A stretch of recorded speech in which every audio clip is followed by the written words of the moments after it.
A7 news Andhra. నెల 8వ తేదీ నుండి 14వ తేదీ వరకు సిపిఎం ఆధ్వర్యంలో ముస్నూరు మండలంలో సమస్యలను పరిష్కరించాలని కోరుతూ పాదయాత్ర చేయడం జరిగింది. ఈ సందర్భంగా ప్రజలు సమస్యలను మీ దృష్టికి తీసుకొస్తున్నాం. ప్రజల సమస్యలను ప్రభుత్వం దృష్టికి తీసుకెళ్లి పరిష్కారం చేయగలరని కోరుతున్నాం. పెరుగుతున్న నిత్యావసర వస్తువుల ధరలను అరికట్టాలి. కరెంటు ట్రూ ఆఫ్ ఛార్జీలను రద్దు చేయాలి. ఉచిత ఇసుక విధానాన్ని అమలు చేయాలి. ప్రభుత్వ కళాశాలలో ఖాళీగా ఉన్న పోస్టులను భర్తీ చేయాలి. మహిళలు, విద్యా సంస్థలు, దళితులపై జరుగుతున్న అత్యాచారాలను అరికట్టాలి. పేదలు నివసిస్తున్న ఇళ్ల పట్టాలు ఇవ్వాలి. అర్హులైన వారందరికీ రేషన్ కార్డులు ఇవ్వాలి. రైతులు పండించిన పంటకు గిట్టుబాటు ధర కల్పించాలి.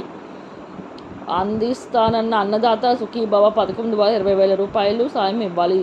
స్మార్ట్ మీటర్లను బిగించే విధానాన్ని రద్దు చేయాలి. ప్రభుత్వ రంగ సంస్థల ప్రైవేటీకరణను ఆపాలి.